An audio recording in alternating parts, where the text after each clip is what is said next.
Sent here, and you all have come to learn how to use the iPhone, and we're certainly going to do that. But really, I'm here to save journalism, the old kind of journalism, because as we all know, it's dying in front of us, and I'm very upset about that. And I hope by the time I'm finished the next 3 hours, you're going to see what my idea is about how to save not just you or your career, but the field, because I think we hold in our hands the possibility of doing that. So don't let me have you all leave here until I've told you the secret of how we, you in this room and myself, are going to save journalism, okay? That's really the plan today. But of course, that's not what drew you here today. What drew you here today was to figure out how to use the iPhone. And the question is, why are we doing it with the iPhone? And the answer is because how many people have a smartphone? All right, we're going once. Not everybody's hands is up. Some people are playing with their computers. Put your computer away. There's nothing I'm going to tell you that's so exciting. Close your windows. Close your screens. Is the screen still open? No emailing when I'm talking. Okay, so does everybody have a smartphone? Yes. Some Android stuff. 100%. That's not bad. How many people, on the other hand, have a dedicated video camera? 1, 2. We're going for 2. Okay. I just bought a DSLR. She just bought a DSLR. That's halfway there. Okay. So the real point is, did you bring your DSLR today? What's my point? What do you all have today? Can everybody get it out? Get out your smartphone. That is what we're here to do. We need everybody to take out their smartphones, wave them around a little bit so I can see that everybody, in fact, has got them. So I know we're all on the same page today. Okay, the point is, really, this is the one you have with you all the time. Okay, I have all kinds of cameras myself, but it turns out the one I have with me all the time is my cell phone and the smartphone. Starting with the 4S. And how many people have a 4S or higher? Okay, most people have that by now, okay? Because starting with the 4S, that's when the revolution actually started. It wasn't that the cameras could take video before, they could take video before, but the video was dreadful. Starting with the 4S iPhone, they started to put in a really good camera. I mean, a really good camera. And now, I went out and bought myself one of these big boys, 6 Plus, but starting really with the 5S, the images are magnificent. How magnificent? It's very hard to tell the difference between pictures taken with an iPhone under the right conditions and taken with your brand new DSLR. And that's talking to you by somebody that's made a career out of this. My entire life I've spent teaching photojournalism. And I can't tell the difference. Now maybe somebody else can, but I can't tell the difference. That's how good the image is. How good is the image? The image that comes out of here, the video image that comes out of here is HD, high definition, right? Everybody's heard of high definition. Guess what's on your television? High definition. Exactly the same number of pixels that are on your television is what comes out of here. That's how good it is. In fact, if you had one of those big ikagimis, have you ever seen one of those videographers running around with an ikigami, right? And he sends out a signal, it comes out your TV set, it's the exact same number of pixels that comes out of your iPhone. All right, does everybody understand what I'm trying to say? This is actually producing an image that has the same number. It's 1080 by 1920 for those that like little technical details. Don't even write that down. It's just the same number of pixels. We're just as good as them. Is that not amazing? Do you know if that's true of, let's say, the Galaxy Note 4? Anything that says HD is HD is HD. You can depend on it. So this is a 5? HD. You're all in the ballpark. You're all making stuff that is going to look exactly like no matter what camera anybody shoots with. Because the big cameras that's got the big sensors, guess what happens to all the extra pixels? They throw them away. Is that not ridiculous? Because there's only so many pixels that can be on the screen at the same time, and that's what it is. Now, in the future, things might change. You're going to hear a little bit about 4K. You're going to hear people talk about all kinds of other weird and wondrous things. But as of today, as of the screen that you have in your home, it's exactly the same as we're going to be shooting with the iPhone. Now, is that not amazing? Y'all don't seem to be suitably amazed. Finally, I get a reaction. Okay, now I have to tell you, I have to be honest, because they make me be honest here. All right, this is journalism. When I heard about the iPhone, right, I poo-pooed it. I'm a professional photographer. I carry around these Nikon lenses. You ought to see the things I carry around, right? How could that thing possibly produce what we're talking about? Well, there's a story about the bumblebee. Does anybody know the famous bumblebee story? So, the bumblebee.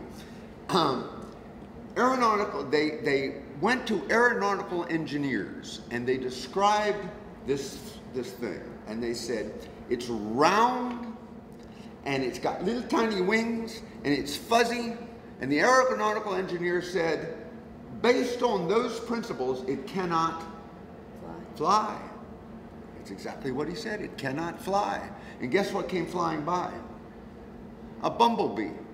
To me, this is a bumblebee. It shouldn't work so well.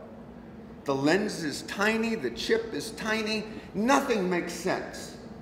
But you know what about the results? Results are fantastic.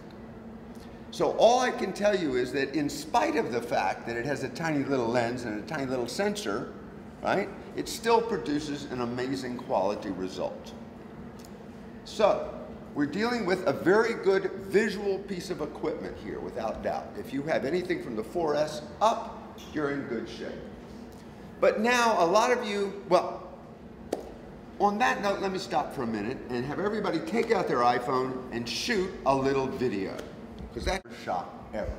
How could I do that? And I'm going to explain. Yeah, she knows. Come on, tell them what I know. It's whether you shoot horizontally or vertically. Exactly. How many people were holding their frames vertically? Let me see all the verticals. You don't have to be embarrassed. Okay. You're exactly right. There is no television that is vertical. Okay? You can shoot it vertically, but you can't ever run it on television or anywhere else, really. You can send it to each other, but you can't do anything with it. So the first thing you learn, if you have to leave my course right now, let's say it's time, you got to go, your parking ran out, the one thing you've learned is how you're going to hold your camera?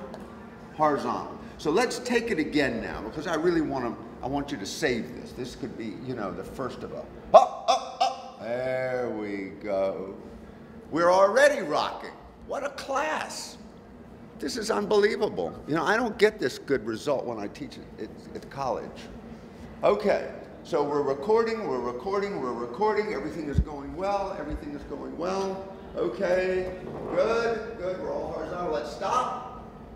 Okay, now the first thing I want you to do is to play it back. Can everybody figure out how to play it back? Now, did everybody listen to it? So now what can you say? Everyone in the room has now shot a video. It's not any more complicated. It is truly no more complicated than what you just did. You just hold it up there, make sure it's horizontal, press the little button, and boom, video comes out. Go! You must have heard my talk already. That's not fair. Crappy audio. Well, because the microphone is in here and you're way over there. Exactly. And what was the microphone in here designed to do? Yeah, long ago in another era, it was designed to be a telephone. And it's designed to be a few inches away. And it works perfectly fine. Or actually, I find it doesn't work perfectly fine. But anyhow, it does as good as it can when it's like this, right? And we all know that even that's difficult. It also But picks up sound you're not trying to pick up. It's absolutely dreadful when it's far away. So that's a problem we're going to solve today. I'm going to show you the solutions to that problem. Because that is the key reason that it's got a bad reputation. It's not the video. And by the way, the audio is absolutely superb, but it's the fact that the microphone is too far away. Okay. So, we're going to start out with the simplest problem. We're going to pair you up. I'm going to pair the two of you up, pair the two of you up. I'm going to pair the two of you each other. A 1 minute. Have everybody's attention. Can I have everybody's attention? What was the problem this time? The noise made it difficult to hear the voice. It was okay, you could hear it, but it was certainly not something you would want to broadcast. All right? What's going to be the simplest solution without costing us any money that we can do right now to fix that problem? Make everyone else leave. Perfect. You get to stay, and everybody else is going to go someplace where it's very Quiet. and do just a 30-second little interview and see, we want a comparison. So this is the cheapest possible thing you can do to improve your interviews. Doesn't cost you anything. I want everybody to go someplace in the building, come back here in 2 minutes. Ready? Go. What's the worst place? Well, The the bathroom. bathroom, especially because people are always flushing, and that's never good background. Bathroom, not good. Okay, here's a strange one for you. I just want to point out something that you might not have thought about. The best place turns out to be not the kitchen, but either the living room or ideally the closet. Now, don't bring the closet. I know there's a lot of associations with it, but if you go into the closet, it's all filled with clothes, and it absorbs all the sound. And professional videographers that have to do voiceover in the middle of Nowheresville actually do that. Strangely enough, they record their voice in that closet. Another very good place is the car. Turns out the car with the car windows rolled up actually has a lot of soft surfaces that absorb sound, and it's an excellent place to do audio interviews, strange as it might sound. It's better, of course, if you're not rolling, if the car is still, but even then, it's still a very good place to do interviews. And the windows amazingly cut out a lot of the sound and so forth. So what you're looking for is that ideal place to find, to do the interview. One thing I always recommend if you're really trying to work really hard to do it really well is to stop. What do y'all hear? A lot. Yeah, this has got a lot of sound going on. So sometimes what you'll have to do is unplug the refrigerator, turn off the air conditioner, and cut down some of the things. I worked in one place, however, that it had a security alarm that kept going off. And there was absolutely nothing I could do. So every 5 minutes I went beep, beep, beep, beep.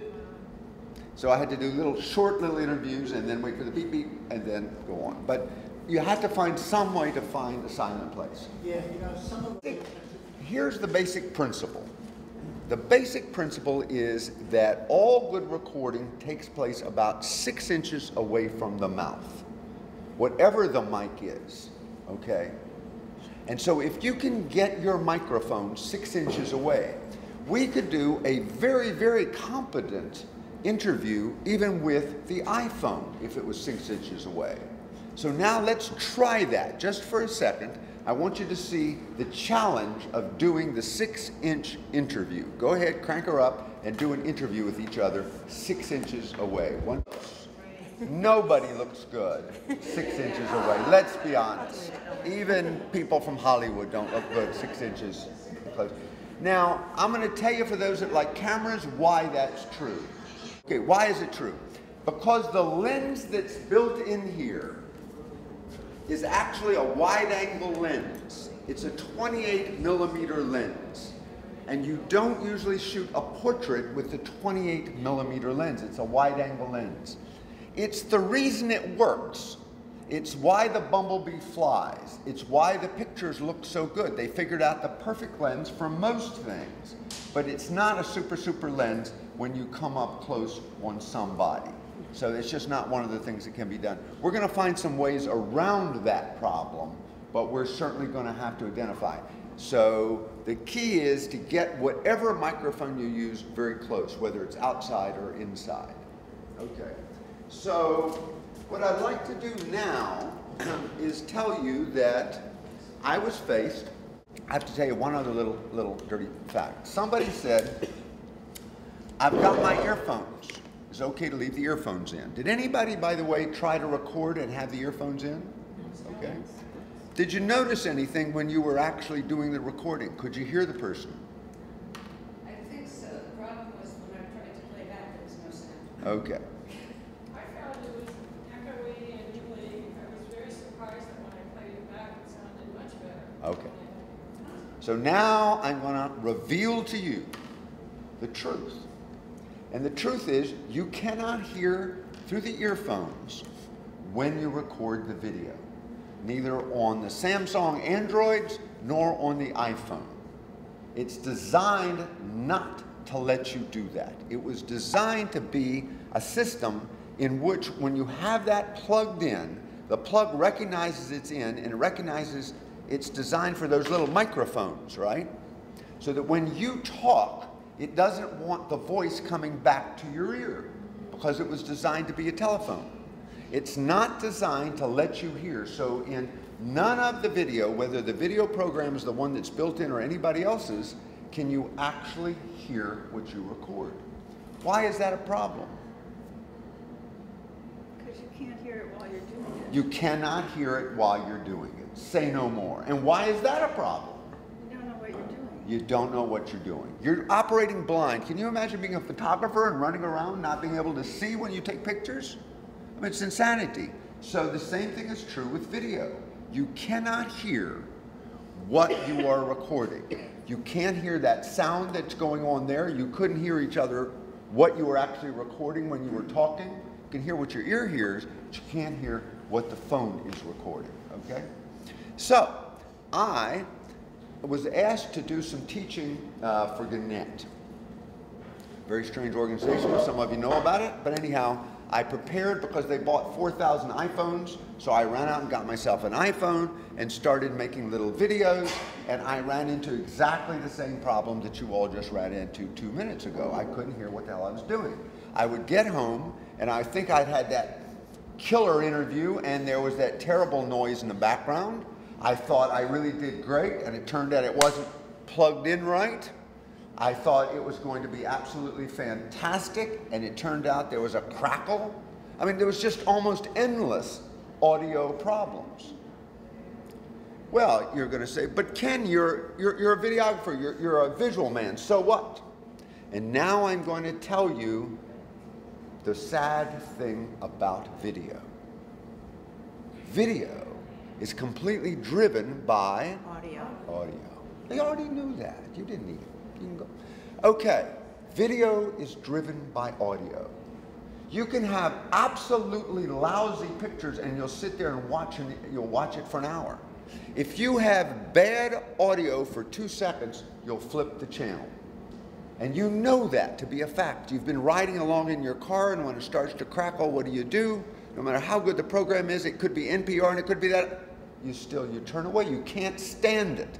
But you've watched bad video. You watched it last night because there was stuff on there from Skylab or whatever it was. All kinds of bad video goes in and out, and you can accept it now. If you can almost barely see the image, you'll accept it, but you won't accept bad audio. So anyhow, I was coming back with all this bad audio, and of course, the complainer that I am, I kept complaining, and I complained for about 6 months, and I was sitting, in fact, in San Francisco with a friend of mine and his future son-in-law. So the son-in-law was a programmer. So I'm complaining, he doesn't say anything, and he calls me up the next day. It was a Saturday, I remember this very clearly. He calls me up on Sunday and says, Ken, I figured out how to monitor the audio when you record video. I said, but that's impossible. Apple doesn't allow that. He said, I figured out how to do it. He had worked 10 years for Microsoft. He had nothing to do. He was unemployed at the moment. And as a hobby, I can't understand this for my life. I had a lot better things to do Saturday night than he did. And he sat there and he figured out how to do it. Didn't pay him anything. He just figured out how to do it. So what was I to do? I said, okay, let's build an app. So we built an app. And essentially, I paid him to design an app because you can't just have one feature, that wouldn't do any good. So we had to build an app that would do everything.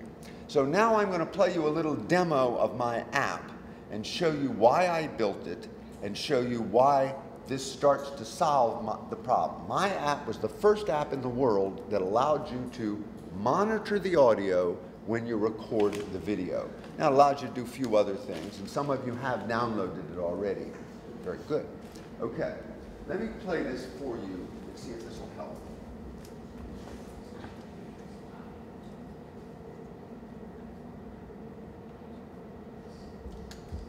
Wish you could zoom in on your subject when recording video? Frustrated when you discover too late that the sound you recorded is unclear? How about when the camera, instead of you, decides where to focus? For those times, your subject becomes a silhouette against a bright background. Maybe you have felt a bit seasick when watching shaky video, or been distracted by odd color shifts in a scene. Video Pro Camera solves those problems and more with a touch. Video Pro Camera lets you zoom in or out, slowly or quickly. Here's a problem you probably recognize. The guide's voice is lost in the noise of the crowd.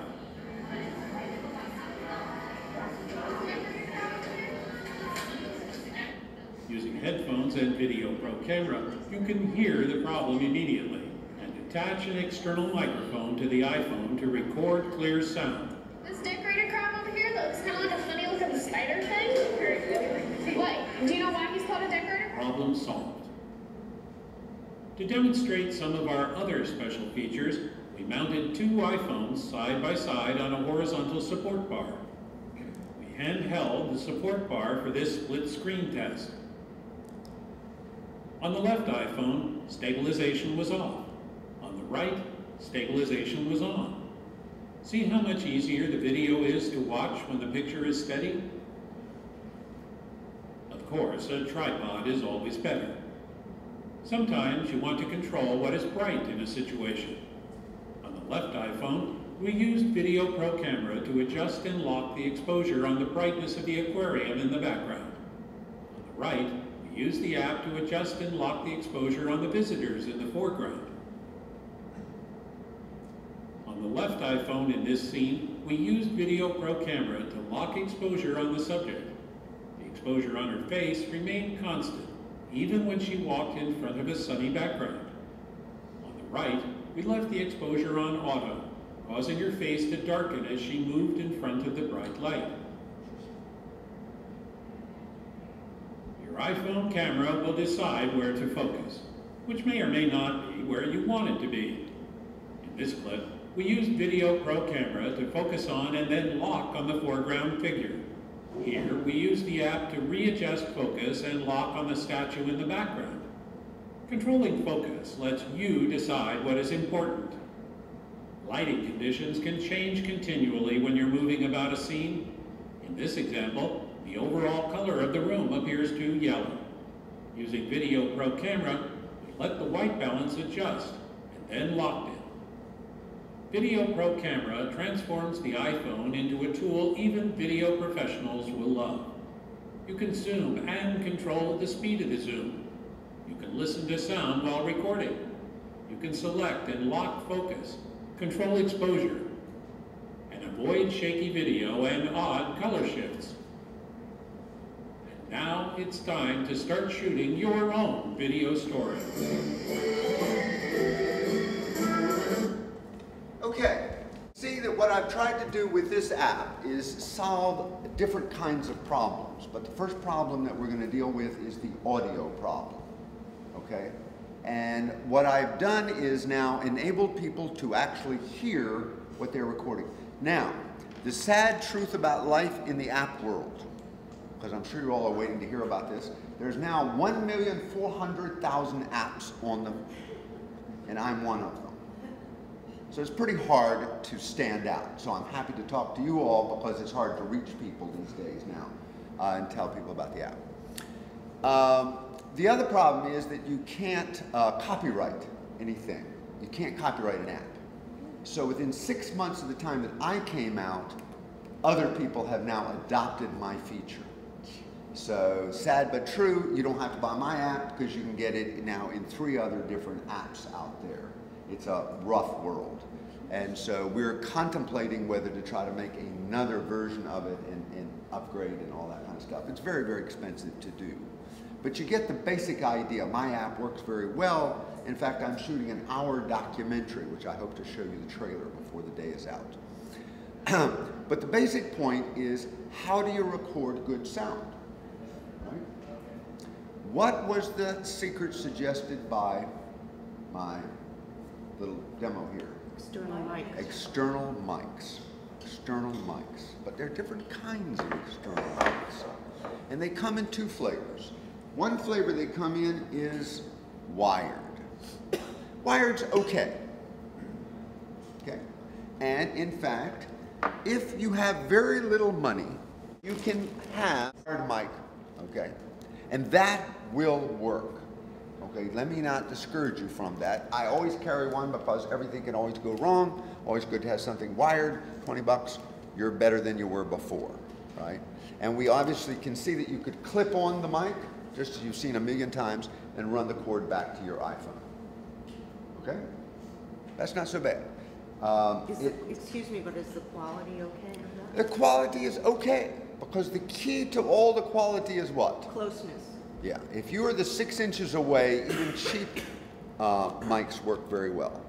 But I recommend, and highly recommend to you all, a wireless mic.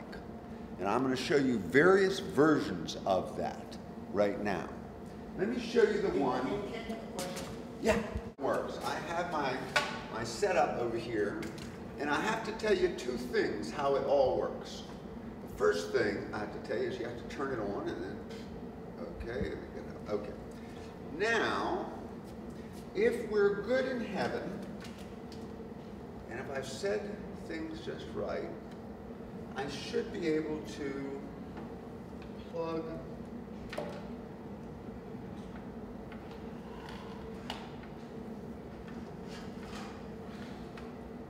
this in.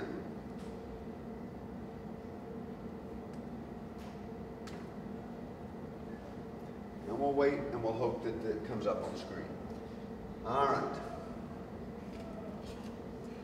So this, you're not supposed to do that in front of people. Okay. So this is my gear. I carry everything in this.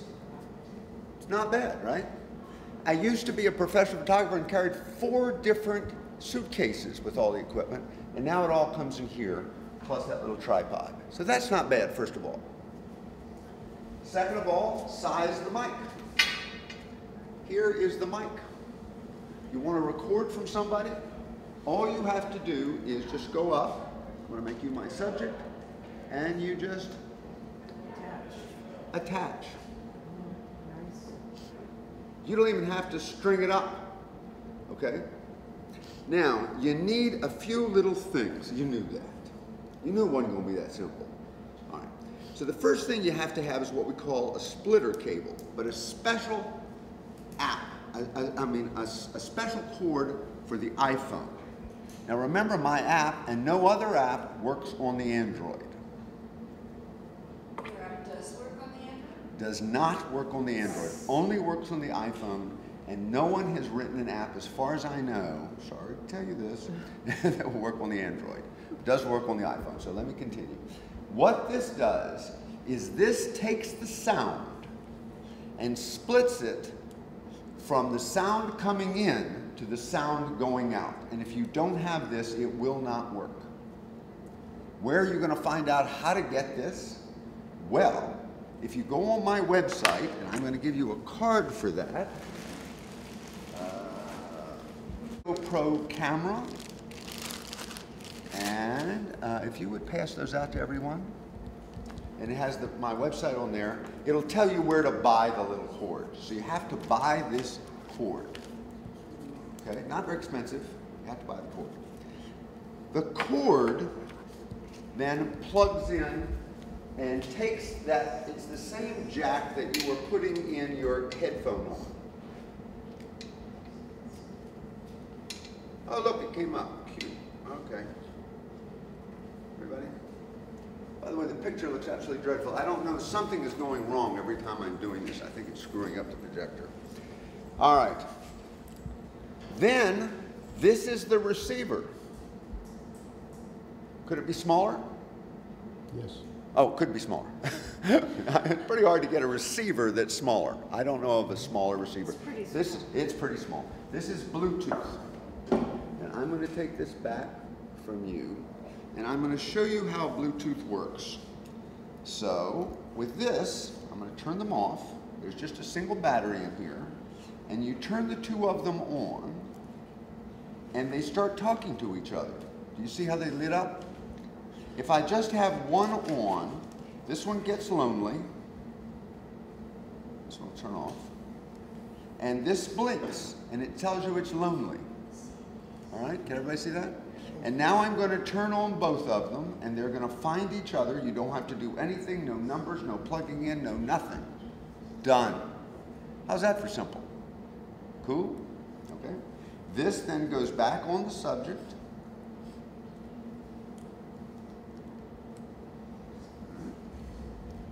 And you can pin that on yourself for a minute. This then plugs in to the cord that's going to say speaker. All right? And then I'm going to need one other thing. I'm going to need my headphones. All right. And now, boom. If everything is working right in heaven, which is not, of course, this should go red, but it did not. So we have to find out why not. That's right. I plugged it in the wrong place. Say something. Hi, how are you? Okay. Say some more. This is really fun. I hope I learn how to do this. It seems really complicated. Uh-oh, that's a bad sign. Okay. But I am very hopeful. Okay, so let me see if I can uncomplicate it for you. Okay, now I'm going to turn this around so you all can see even my screen.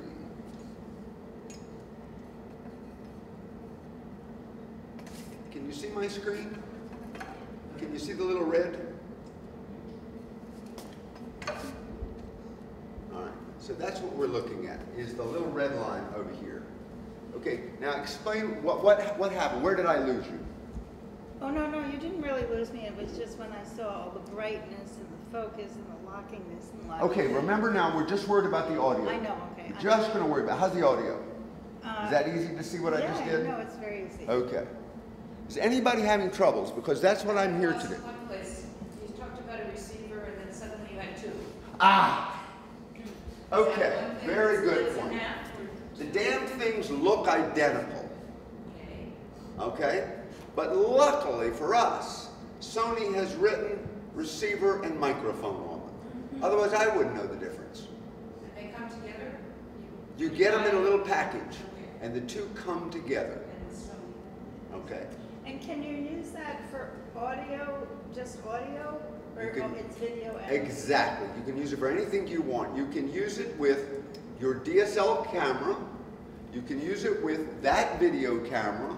You can use it with your iPhone, so you can use it any place, any place. That's why we've restricted our lives to the iPhone. What I suspect is that the setup inside the iPhone is the reverse of the setup of the Android. iPhone is different than all the other ones, and they did that, I suspect, to make you go buy iPhone thingies. And so I had to buy a special cord that's made for the iPhone to make all this work. And so I'm guessing that might be where the buzz is coming from, but I don't know. We'd have to test it. But otherwise, basically, I'm trying to point out that it should be very simple. This is designed for everybody. It's designed just to buy one little cord, and you plug in the receiver and the sender. And how much is that? So I saw it, I think the last person bought it for around $200, but it runs anywhere from $200 to $250, I think, for that. I have other solutions I'm going to get to in just a minute. But for now, that one's a pretty good one. Okay, it's easy to use. There's no complication in setting it up, as far as I know. Okay? Well, the professional gear, we have the Soundhauser, which is the professional gear. Starts at $500. Could you speak up a little bit? Ah, what's the difference? Great question. Why do I not require or even suggest using the Zoom, a hand mic with the video? Still wired, and what else? What do you have to do when you get home? Sync it? Sync it. Yeah, if you hook it up to your phone, but you're right back where you were before. You're into wired. You might as well go with a straight wired mic. It doesn't move you forward. What you want is the freedom. Now, what is the freedom that I've gained by having a wireless? Freedom of movement. Freedom of movement. She can be over there, she can be 100 feet away, she can be 3 feet away. I can move back and forth, and I don't have to worry about a wire standing. It's not stationary. What? You don't have to stay in one place. You don't have to stay in one place, exactly right. Go ahead. 100, 150 feet, which is not bad, okay? It's not the only solution, but it's a very simple solution. One of the things I like, one of the things I found easy is that you can just clip it on somebody. So you're talking about doing interviews on the street. Generally, when you use a wired mic, and here's a wired mic, I'm going to show you, oh, sorry. Here's the wired mic, right? And we had to run it up my shirt, or otherwise it looks sort of funny. Whereas this one you can clip on. So that's one slight advantage to it. All right? Now, there are new things coming out in the field. This is the one that I've been recording with, and it has some other advantages. Her body itself blocks the sound from the back. And that makes a lot of difference, so you don't hear the sound. I think I've screwed myself up with this, but let me try to go back. And let's see here.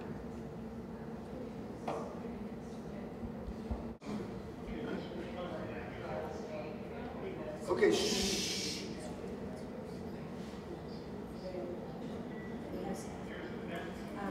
Can everybody listen? We're good.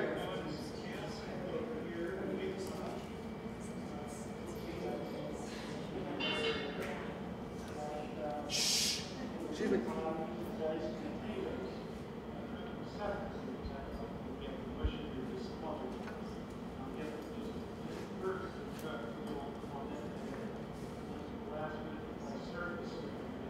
All right, and that's without the mic. Let's see what it sounds like when he puts on the mic. Okay, we're not getting enough sound.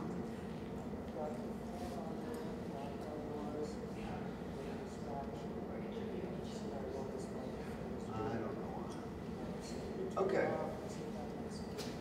Can you all hear the difference, or did you hear the difference between the no sound and with the microphone? Okay. That's not loud enough to hear very well. Okay, so I don't recommend a hand mic mostly because, again, you have to be up here with the person, or the person has to hold it or something. That's pretty weird. And if you're doing video, you obviously don't want your hand in there. So that's not so good, especially if you're a one-man band. So if you're photographing back here and you have a hand mic up here, it's difficult to do both. The second thing with using an external recorder is that you have to then go back home and make the two marry. And this can be a big pain in the ass. If you've done a multiple cuts, in other words, you've done several different interviews, you've stopped and started and stopped and started, each one has to make sure that it lines up. And then if it gets out of alignment, it sounds very funny. So it just adds a whole layer of addition that you don't really need. That's what I think. Question? You can pick up the question if you are near enough. But usually what I do is I cut out the question. So for video in general, the style is just to use the answer. But you're right, you could do that. You could use two mics, one on yourself and one on the subject. And that would be another way to do it. Okay, do you have to have another splitter for that? Well, strangely enough, you can actually, this has something so that you can add a second microphone to that with a cord that would come back to you, strange as it might seem. That would be one way. Then you're tethered to it by the time, yeah. Then you're back to wired. You could use two, right? Two of these things. And I've done that before. And so back here, instead of one feed, you put a splitter and you put in two feeds. So it can be done. It's not a perfect thing, because if any one goes wrong, you're recording both together. There's no splitting them again, okay? But that is one way to do it, would be to use the two mics. Or you could be going in here without a wireless, with just a wired mic, your 20-buck wired mic for your voice. So you could play around with it, okay? Now, what I want to make sure, though, is everybody feels comfortable with the idea of how to do the basics. Does everybody see how to set it up? Okay. So if you're holding the camera, if you don't have a tripod. Aha! Okay, I will hold the camera. And very good, glad you asked me that. And on goes my earphones. All right. And what I do here is I clip this little baby here, and this is how I run it when I'm hand holding. Okay, So can everybody see? You're not connected to that setup anymore. No, I'm free to move, free to be you and me. Okay, I can dance around and go anywhere I want. I can come in close, I can move back. You could be talking, talk a little bit. Oh, it's fabulous. I think that today is a beautiful day. I hope it rains. It would be really nice to get now, the rains. I have to show you a few little tricks with this, because I spent hours and hours. So when she talks, it comes up too much in the red. So the first trick I have to show you is that you need to lower the audio level here, and it's usually 2 clicks. I have to put on my glasses in order to see, but On the receiver. on the receiver. Now, when you talk a little bit before we go. Talk. So last month it rained a lot. Now, I lowered it too much. I want it to be in the yellow. Keep talking. So last month it rained a lot. People had a lot of trouble with flooding. Now we don't have enough water. Okay, and we're going into our 4th year drought. Perfect. You want that needle to stay in about the yellow mark. If it's in the green mark, it's okay, but I found that when I tried to edit it, the level was a little bit too low. It's savable, but it's not as easy to edit. When it's in the red, unfortunately with digital, sometimes it flattens out and you don't want it to be in the red. Now it can pop up in the red and still be okay, but you don't want it to sit there in the red. Okay, is everybody? What is red and green? Red means that it's a danger level, it's too high, it's too loud. Green means it's okay, but between you and me, yellow is the ideal for an interview. What is your yellow correspond to? Don't know. Don't know. All I know is, because there's no way to exactly take from here and figure out what the CB is. Okay? If what you're trying to figure that out is you need to go back to your editing program and find out what is right for whatever microphone you're using. Okay? The main point is that it's free. Now, the other thing you have to watch out for. So a lot of you have a case. If you have a case and you plug this in, it often will not plug in cleanly. It doesn't go tight. How will you know? Now, I'm going to show you the test. When I turn this off, this should go to 0. Okay? If it does not go to 0, if it keeps recording, now watch, I'm going to unplug. Do you see how it's still, it's going again? When this plugs in, it should go completely to 0. That tells me that this is working now, that this is dominating. This telephone is designed to work under most conditions. You have to really make sure that the telephone microphone is not working and that you're actually working it through your external mic. And this is the big thing that I've seen go wrong on this, is that people did not do that. Okay, is everybody clear on that? So is it better to just take the case off? Yeah. You can take the case off, but I myself am scared to death that I'm going to drop my new toy. So I'm not so excited about taking the case off, but I will show you what I did. So I have a case on it all the time. And my case was really fun because it has a tripod socket. Ooh, cool, okay. But what I had to do was I took a file and I had to file the case down so that I could plug in the plugger. And I took out one of those emery boards and I just filed it down. No great trick. But I made sure, because I found out that that's one of the places that things can go wrong. Okay, so if you have a case, make sure that the plug is plugged in. Okay? We good so far? Everybody can see what to do. Okay, and everybody can see, if you go to my website, you'll see all the different things you can buy. Now, because I'm here to tell you about other things, I'm going to show you another system that I've just seen. It's just being imported. I don't even know if it's on the market yet. But if I get your email, I'll send you and let you know. And this is a system I'm using today. And would you show your part of the system? This is the receiver. Okay? And it works just like the other receiver, right? Just like the one I just showed you, except this is VHS. This is VHF. This does not use Bluetooth. Okay, and there's some advantages and disadvantages, and people will argue. I found that the sound was no better or no worse, but it does have, for those of you all that like it, it has this little mic that goes with it, and the little mic is connected to the little sender. So I put the little sender in my pocket, I put the little cable up, and now I use this mic, for those that like that. This might be cheaper by the time it finally gets to market than the Bluetooth. I don't know. Can you say again what the name of that is? Yeah, I wish I could. It's now running under the VJ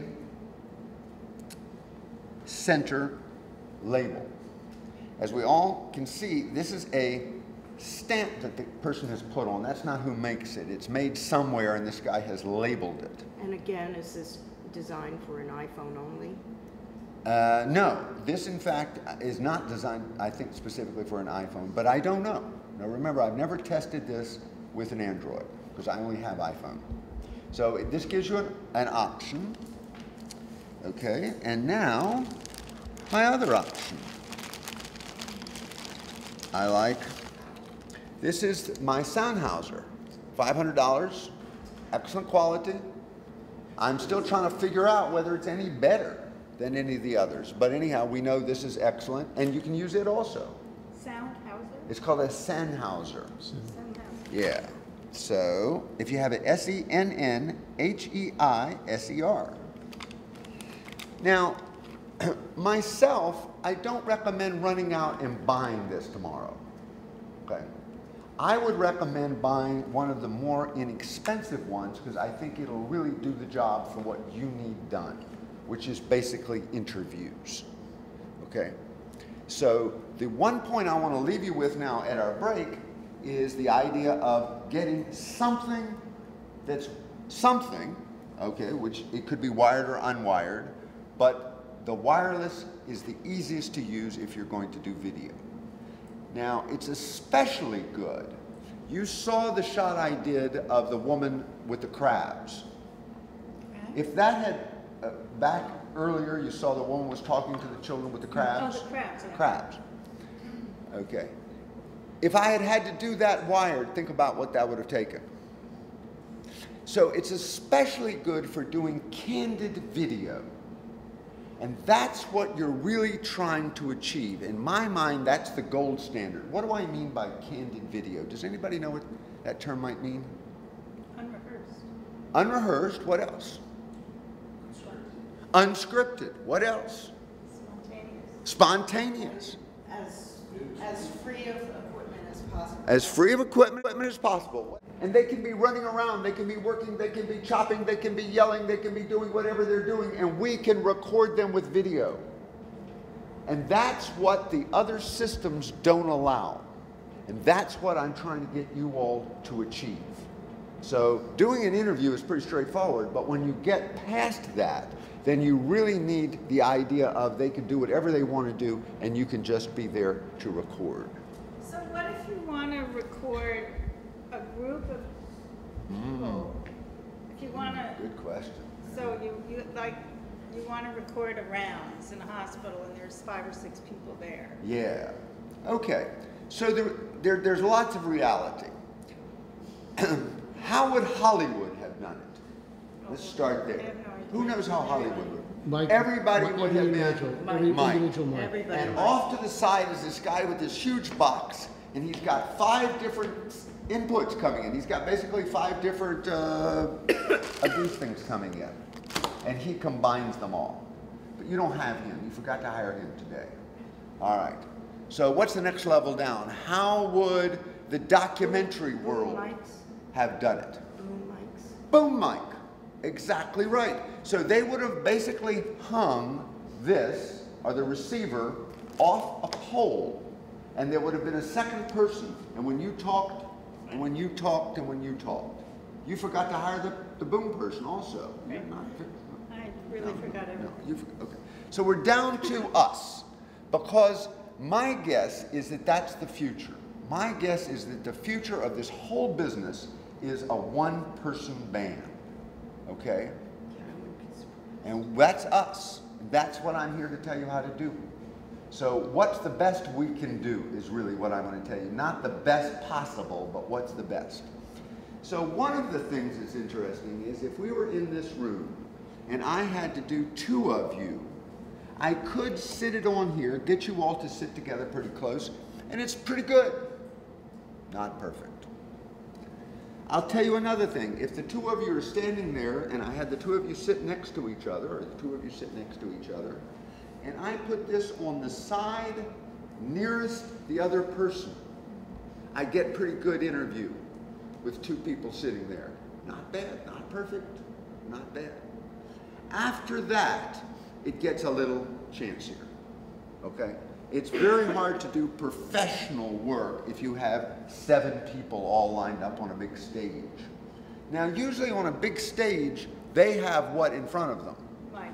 And that mic comes out a? Splitter. No, it comes out a? Speaker. So you put this baby in front of the speaker. All right? That works. You're doing somebody at a microphone. Go up and put this next to him, put it next to the microphone, or clip it on the person if you can possibly be allowed to do that. And then you can be anywhere in the hall. You do not have to be near him or her, and you can record clean sound. That's the amazing thing about all this.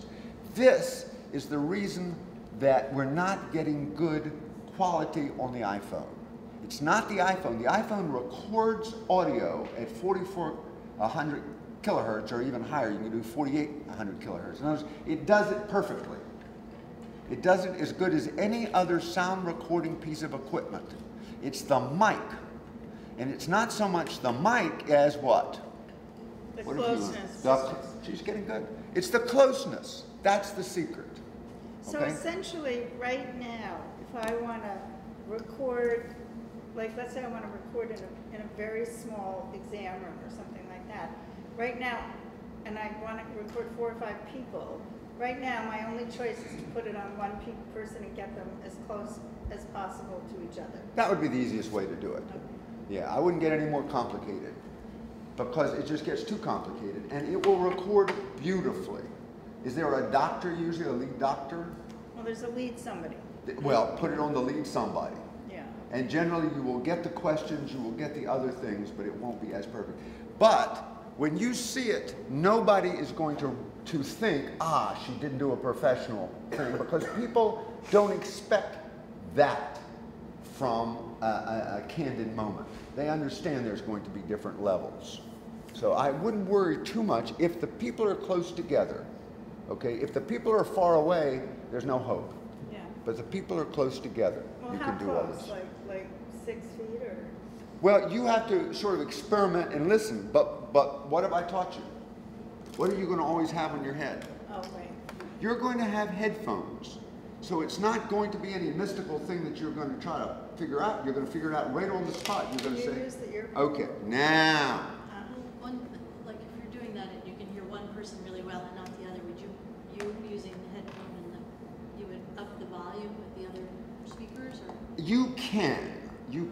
Unfortunately, as you up the volume, you also up the background noise. So because it's upping everything, so that's not so good. What I would do is I would take the mic and I could clip it to somebody else. Right. Oh, so this you don't want? Oh, we'll get to that. We'll get to that. But some form of headphone. Okay. Some form is better than None. none. Okay. Headphones can be pretty inexpensive. Headphones can be inexpensive, and as I said, earbuds will work. What's the advantage of the ones that cover up your ears? They cut down on outside noise. They cut down on outside noise. Because you don't want to hear, you only want to hear what's being recorded. And that's why I recommend these. These are not expensive headphones. And could you use Bose like? You could use Bose and Schmoes, and you can use them all. They all work. And you all just listen to it with your earbuds. They work too. And I have actually seen professionals, embarrassing as it might seem, use earbuds. But it won't work to listen while you record unless you have the setup that you're talking about, right? Ah. If I'm just out there seeing my pants, I shouldn't put my headphones on. Not going to do any good. Because the minute you hit video, it knocks out the audio. So it's only with... It's only when you use the splitter and mine or my competition's apps. You're welcome to use them too, but you need the splitter also. you need the splitter because you have to split the audio going in and the audio coming back out again. In that case, I'm assuming it's okay to use whatever's in the camera, but if I put the splitter in, then I need a mic or I'm not going to get any input, right? You are very good, yes. And that's exactly right. Where's all my tools? So, if I am recording her and all of a sudden the place starts to blow up, and I don't want the information coming in from the mic anymore, I just take her out and use the general microphone in here, exactly as you described. And then but unfortunately I don't know what I'm getting. Right. I'm operating blind, but I know that it will be fine if it's general sound, because there's just nothing else I can do. If I want to go back to the microphone, I plug it back in, and that's exactly what I do. And I do that on the fly, and I've had to do that plenty of times. Because sometimes your mic is here, but what's going on is over there, and what you don't want is this person snoring or this person commenting or whatever it is. You want to cut that person out because you're interested in something else going on. But the quickie thing is, boop, and now you're back to the general mic again. And as I said, the general mic is fine for general things. It's just not fine when we start to do these conversational things. Okay? Is that pretty good? Okay. Now, according to the union, we have to take a break. Is that right? Union rules? Okay. What to do with the iPhone in terms of storytelling? And I'm going to show you a little video, and you'll see how all the pieces start to come together. Okay, both interviews and candid. And let's see. Our best buddies. They're inseparable. They're always together. This is just a special, very unique friendship. Unlike any I've seen. Like a sister she never had. They're like, if you see one, you see the other. They're very close. She wants to make sure that she's eating when food is served, wants to make sure that she's put to bed at the right time, you know, like how a younger sister would take care of her older sister. More than sisters. Twins, I call them twin sisters. When she's not around, she refuses to do anything to eat or do anything until she sees they see each other. It's an amazing, amazing relationship to have made friends in their 90s, lasting into their hundreds. I've never seen them not together. They're always sitting on the couch. Almost there. Just one more. They hold hands like best friends, and they sit and hold hands for hours at a time watching television. You know, one wants the same thing that the other one wants, and vice versa. Yeah, Hannah, she's a good friend for her. She's the talkative one, and then you've got Reva's the more observer. I like your mother. In fact, I think I love her. Hannah's definitely, you know, the one in the friendship, and Reva's the go with the flow. Hannah leads and Reva follows. Miss Kobré is a quiet lady. She doesn't speak much, she doesn't fuss much, and she's very cooperative and friendly. Well, they like to watch TV together, watch news together. One's asleep, one's awake. No, they don't talk much, but you know, they don't need to talk much. They already know each other's routine so much that talking really is not important to them. They have their own language, kind of, you know. They just look at each other and know what each other wanted. You can't separate any one of them from each other.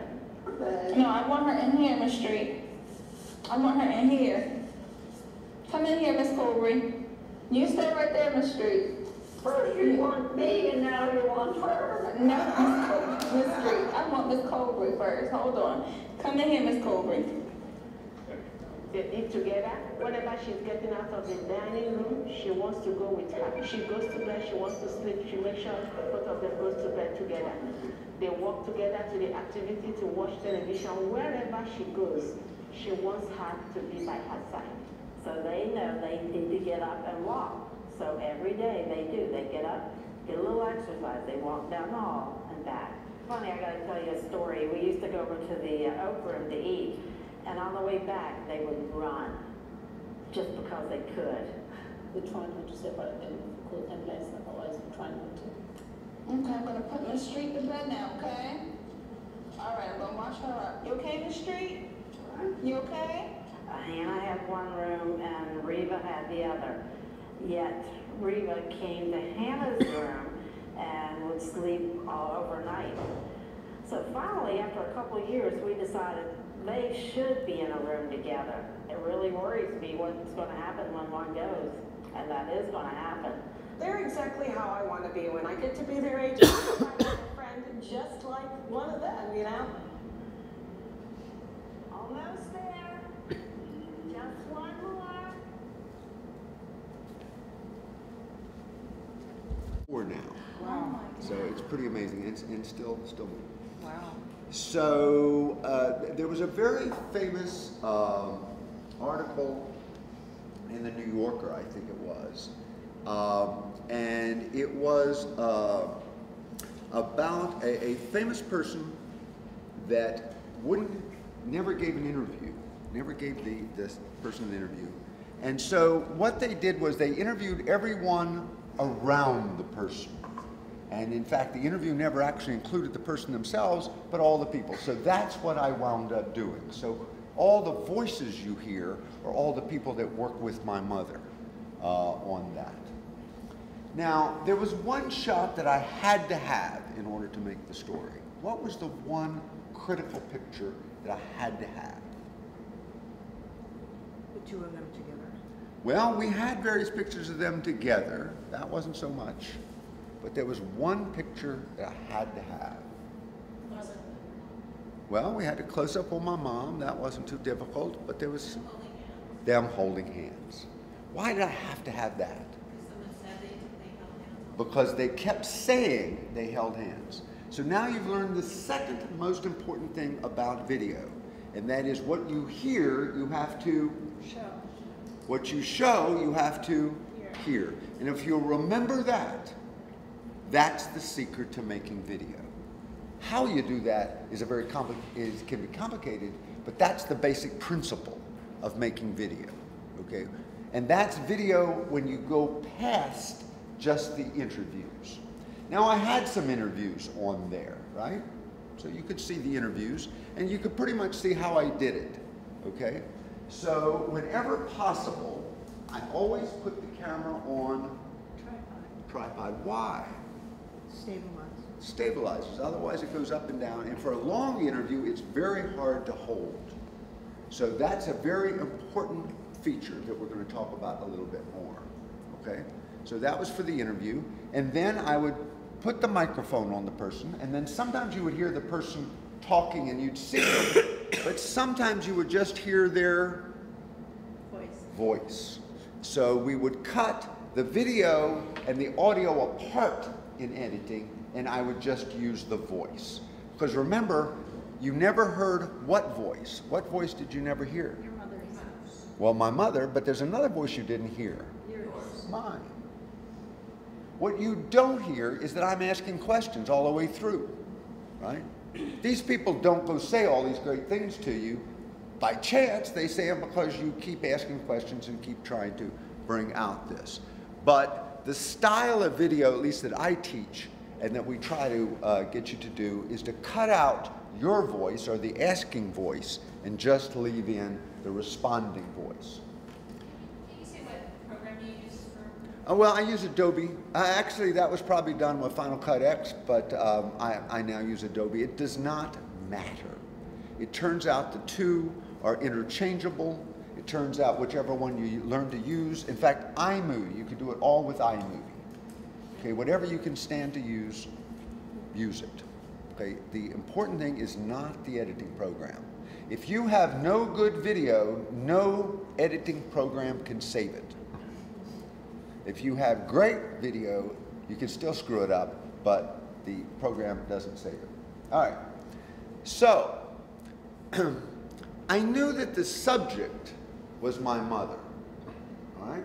The subject is health. The subject is labor. But does that make a story? No. And that's the difference. Most of the things that I see people do are not really stories. What gives it the story sense?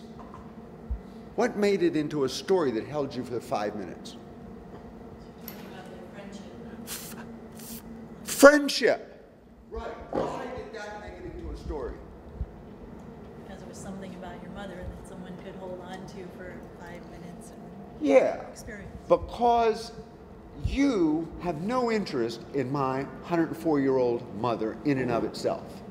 Nobody does but me and maybe my sister, maybe not. All right, that's another story. I can't tell you about family details. But that's a pretty small audience. And I wanted a bigger audience. And so I needed something that was going to be more universal. I needed to find the universal. And it's what all of you know. All the great feature writers in the world know that. And you've been doing that in your writing all the way along, okay? But it turns out with video, it's far more important. You can't just do a report, okay? A lot of journalism is a report. This happened. There are 22 people showed up here. The study said this. These are not stories. They do not hold anybody's attention. And in video, you are competing. And who are you competing with? Everything. Everything. That is right. You have it right, because one click and they're on to something else. And sadly, but truthfully, you're competing with Hollywood. Because it's just as easy to go watch a Hollywood movie as it is to watch something you're going to make. So you really have to find that way of making a story, not just a subject. Let me tell you that. Okay. If you can find a universal theme in what you're talking about. So when I got back and I started asking people about my mother, they started telling me over and over she's got this friend. Now I was pretty amazed, because at my stage in life I find it very hard to make a new friend. I don't know when the last time, I made an honest-to-God new friend. Maybe not since, I was 21 in college. No, okay, a few new ones since then. But basically, friendships are hard. How at 98 or 99 was My mother made a new, I thought that was pretty amazing myself. And I still think it's amazing. And I think it's cute that it was possible that it happened. Okay, so that now then gave me a theme. What did I need then to make it into a story? I got a theme. I certainly have a subject. She couldn't run too fast, so I was able to, stay up with her. What else did I need to get it? An arc. You got to start someplace, and you got to wind up someplace. And you got to feel like you took a trip, all right? It's true with all of them. But the problem is, with stories and movies, they can write the beginning, they can write the end, and they can cram it all in an hour and a half, right? And they can, what's our problem? We're dealing with reality. How do you turn reality into this arc and shove it into 5 minutes? So can anybody tell me some of the things I did to try to get the sense of arc? You kind of went through the day. I went through the day. The exercise, going to bed. Yeah. And so going to bed allowed me to have what? An end. Yeah. It was a natural end. There are a few points I want to tell you about storytelling that are necessary. You've got to get them, you've got to get them quick, it's got to go somewhere, and it's got to feel like it has an ending. And it has to have some sort of more universal theme if you're going to hold on and have these that tell themselves well with video. In terms of conflict, the one I like is competition. Anytime you can have two sides and we don't know the outcome, that's the test. So if going into the story, the reader nor you know how it's going to come out on the other side, you have a natural arc. And if you can find stories that fit that, now sadly enough, often that's two groups out on the football field or whatever it is, and it's sometimes harder to find that outside athletics. But if you can ever find that, any type of competition works well. There are other stories that work well, so it's not the only way to go. Okay, but I just wanted to give you a little flavor of how you can start to put the more complicated pieces. You can see now why I used the wireless mic. What was the thing that everybody laughs at? Well, the first line is that she still loves my mother, which is really quite sweet. And then when she complained, right? She was complaining about something. First you ask her, and then you ask me. Yeah. It's the only time she talked. And so we got that on. Now, that mic on this story proved very valuable for another thing. The nurse, who was very hesitant to be photographed, because people are very nervous when they work for the man or the woman or whatever, and they're not sure if they're allowed to do things. So I was able to clip that mic onto her before she could figure out too much whether it was okay or not. And I think that that was the last I got of that, because I think she decided that she was too nervous to have that happen. Now, that brings up another thing that I'd like to point out that I have found. iPhone has advantages and disadvantages as a tool in terms of recording.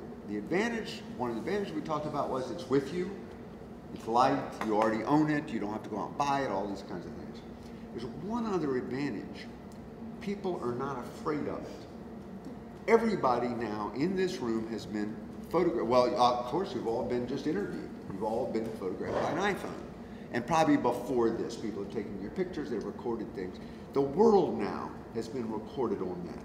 When you pick up that camera, or anything bigger, or fancier, or grander, people get amazingly nervous. I don't know why, but I can absolutely identify this with the experience of being a still photographer. And generally I can get in any place, people allow me to hang out in the corner, people allow me to do things. And when I walk in with a video camera and there's a sound recording to it, they freeze. So I have found that there are times when this has been an advantage. Just having this, it seems more relaxed. The government people who are going to stop you from doing things are less likely to stop you because you look more like an amateur than you do a professional. Oh, that's clever, yeah. And sometimes you can get shots that you could not have gotten. Okay. That said, sometimes it works the other way. You look like an amateur, and they treat you like an amateur, or they won't give you the interview, or they won't do this or won't do the other. By the time you start putting in all the equipment on it and putting on the earphones, you're sort of a neither nor, to tell you the honest God truth. You've lost your virginity, as it were, but you haven't really gained. So you're neither nor. And I don't know what to make of that, but I know that it has gotten me things that I might not have gotten otherwise. Okay, now, what I'd like to do next is do a little more technical stuff, because I want to talk about some other problems that you have.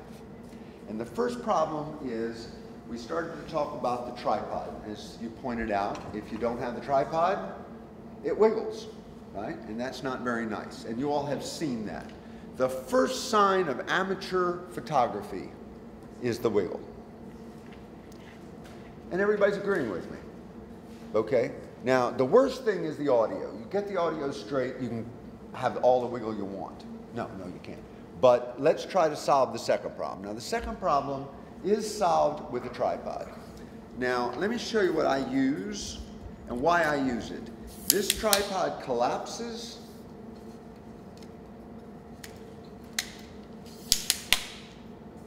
And it comes down to this size.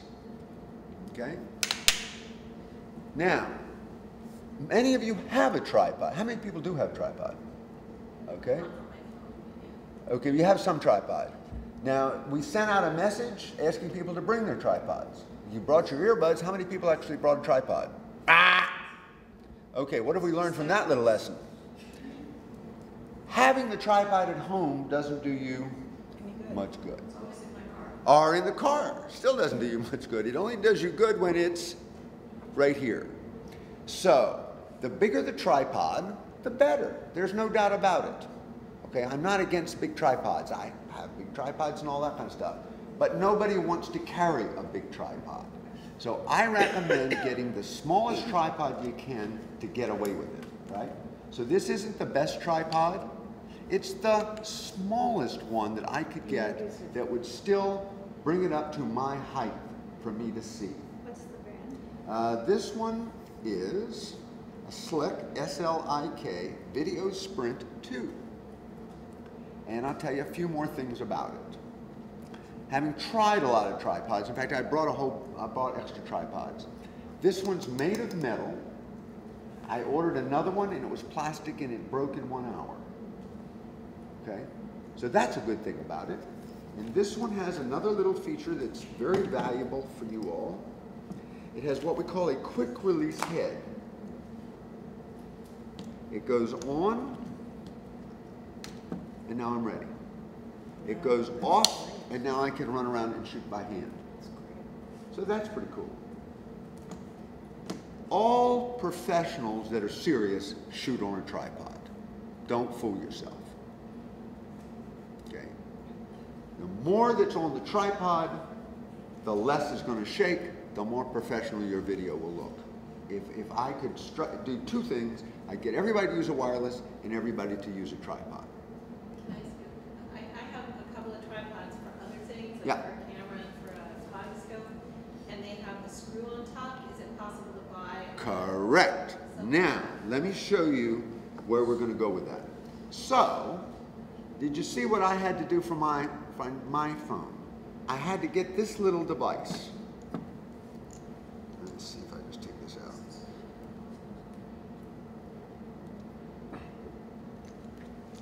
I had to get this clamp.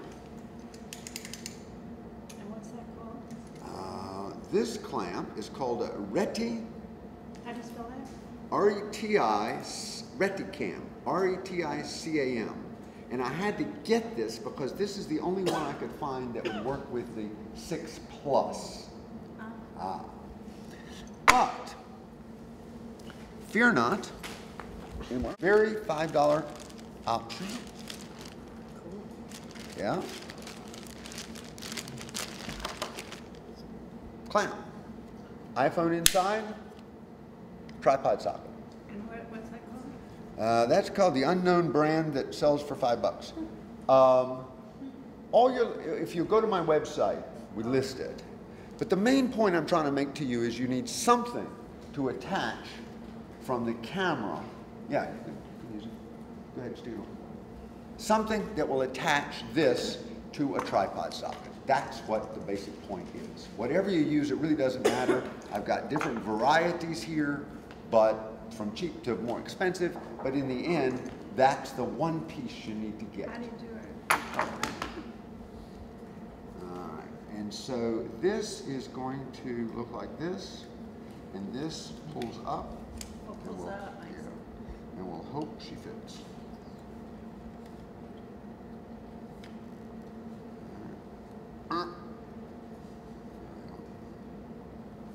Voila, right? And then it's going to attach to this. On that tripod that I bought that broke, this was made of plastic instead of being made of metal. You saw how you have to. So now I'm going to put this on here. Okay. And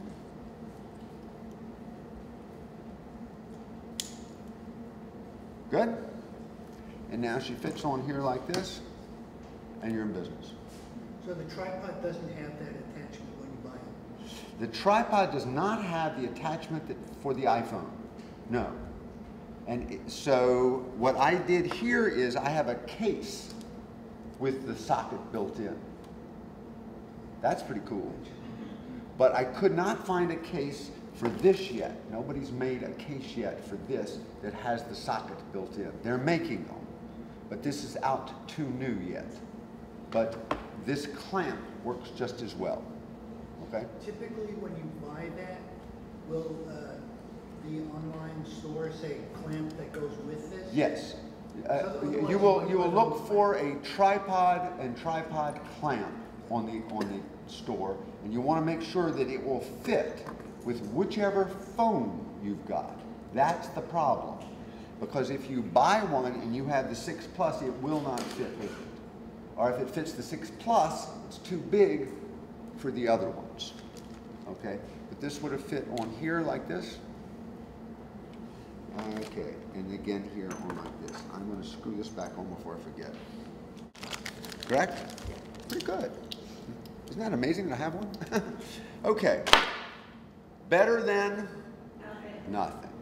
What's the problem with it? It has to be on something. So it's here. Is this a good place to be photographing that interview? If I'm photographing her, what's going to happen to the view? Everybody's laughing because you know what's going to happen to the view. It's going to be what we call up the... Yeah, right. And you know, you don't have to take a lot of lessons to know that's not too attractive. So, generally, this is the important point. This is the lesson. You want to be at eye level or slightly above your subject. Now remember, it's your subject, not you. So if you're 5 feet tall, tough luck. You and your subject is 6 feet, you've got to get the camera at eye level or slightly above. That's a convention. Now, I think this is a rather funny thing. It's a convention. Because if you're short, that's not how you see the world. You've been looking up at people all your life, right? But the convention is eye level or above. So let's just stick with the convention, not worry about it too much. Okay, so better than nothing. Okay, if you can find something to put it on or get it thing high enough. Otherwise, it's not going to do you any good. I highly recommend this because you can put it anywhere and then you can go from there. Is it heavy or? Good question. Excellent question. Pick it up. See what you think. Oh, it's incredibly light. Okay, so it's not bad.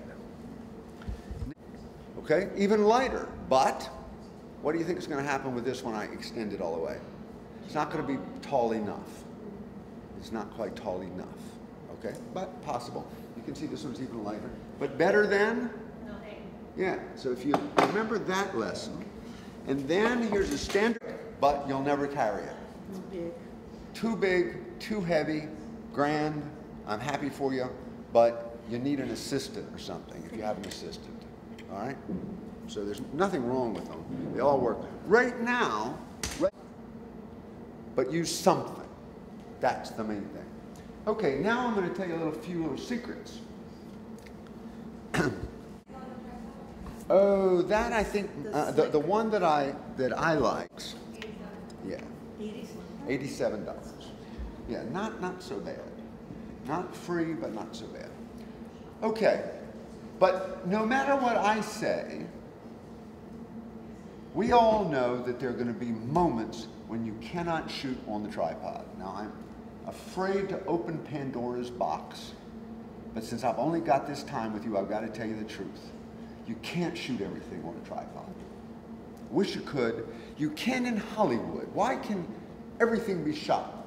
You put it on a cart or... You put it on a cart, you roll it in, you have them do it 200 times, you know, you reorganize, it can be done. And in fact, in the old days, those cameras were far too big, nobody could hold them. But then they came up with something called the Steadicam. Who knows about the Steadicam? You or not?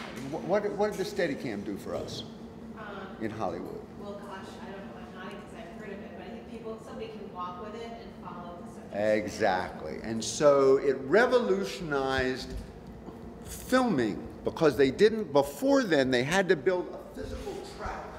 If they were going to move the camera, there had to be a physical track on the ground. And if they wanted to move the camera over here, they had to rebuild the track, and then they could shoot it again. And then if they wanted a different angle, rebuild the track and shoot it again. Well, that was extremely time-consuming and very limiting. Can you imagine being the poor actor? So this other thing was this rig that went on, $20,000 rig that went on somebody, and it took the bounce out of the movement.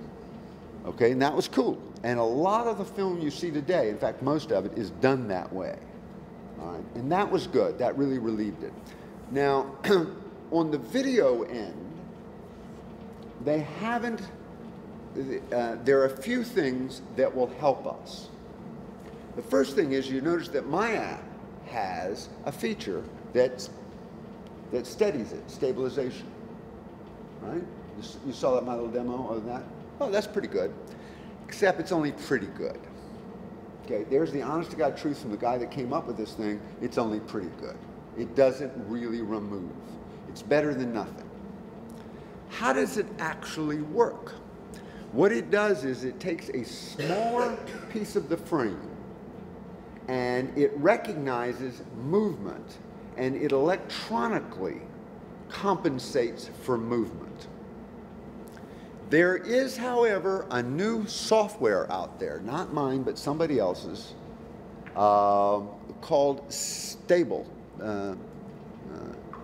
Let's see, what is it called? Steadicam. I think it's called Steadicam. Or Steady, S-T-E-A-D-Y, Steady. And it's only for the iPhone 5 and 5S. Yeah, but it's not even for the 6. I can't even use it on my new toy. But it's remarkable. It's absolutely remarkable. And I had it in a car that was banging up and down like this, and it made everything as if I had a Hollywood Steadicam in my hands. It was called Steady. So it's a software solution that's available for some iPhones. If it's this one, it's $1.99 Steadicam. Yeah. Yeah, that's it. Exactly right. I recommend that. Now, when you use that, you can't use my app. You can't hear what you're recording. Bummer. I've called them, and I wanted to see if we could incorporate the two, but that has not happened yet. But anyhow, it's super to be used if you're doing something like a walking shot, or if you're in a car going along, or you're in a cart or something like that. I really recommend that app. I think it's a terrific. The issue is probably not the phone, it's probably the version of iOS.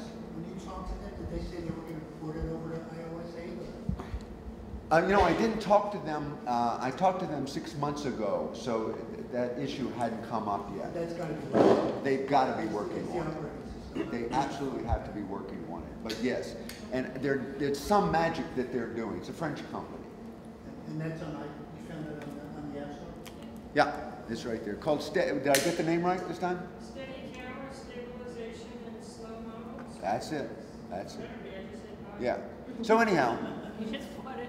Oh, we just bought it, $2. Okay.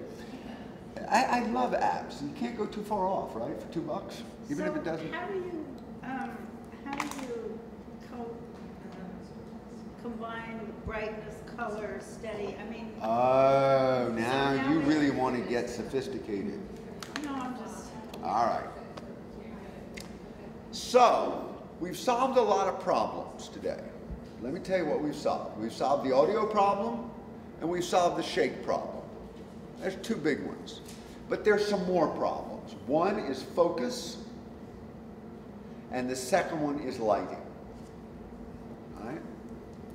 Now, I'm going to tell you a few things. For those that are phobic, I would say, let the camera do its thing, and 95% of the time, it'll be fine. How about that? You heard that from the professor. Put it on automatic. Just let it rip.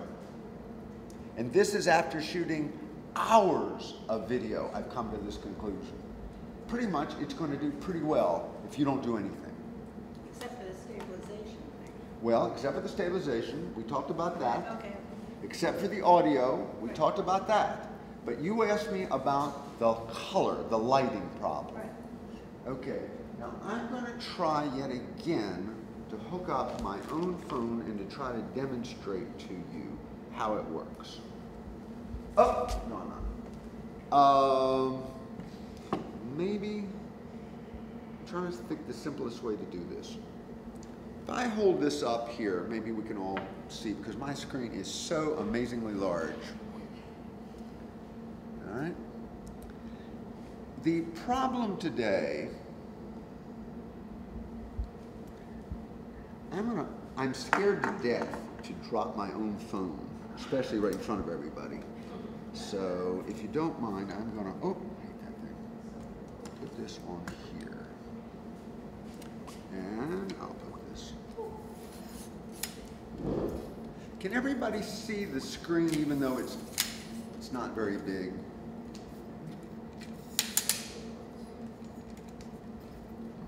All right. The problem here is that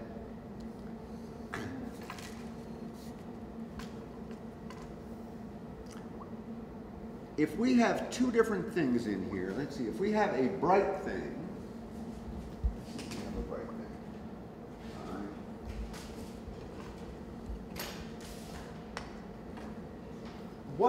what the screen is doing, or what the sensor is doing, is it's changing its brightness as I move around. That's great. It's exactly what you want it to happen. But sometimes what you would like it to do is be brighter or darker. Have you ever had that experience?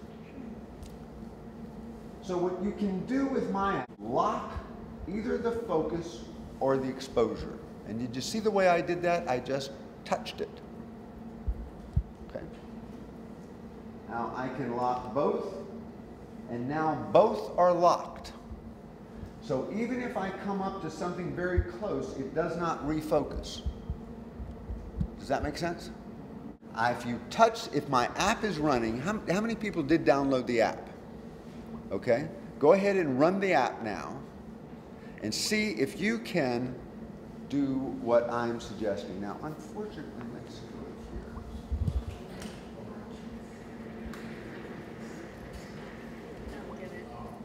here. Okay, this works better. You can see now that this is now overexposed, right? Now, if I unlock it, it goes back to normal exposure. Okay. Now, if I lock it, I'm going to lock it by touching it. You see that it's locked? Now, when I go over here, it gets to what? Too dark.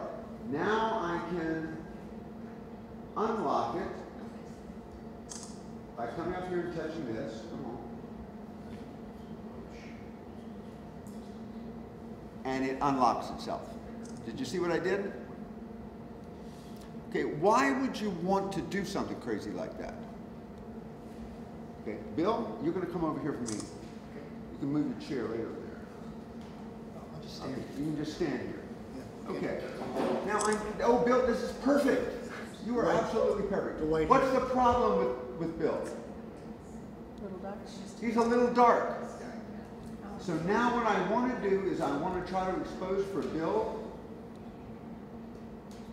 Okay, can we lighten him up a little bit? Yeah. Now I'm going to lock him. Okay, and even though I come over here, he stays the correct exposure. Pretty amazing, eh? Yeah. Right. Now, the other thing is, Bill is now in focus. So Bill and I can move, and we're going to walk to your left. And even though we're going to be in a very bright world back there, the exposure stays okay.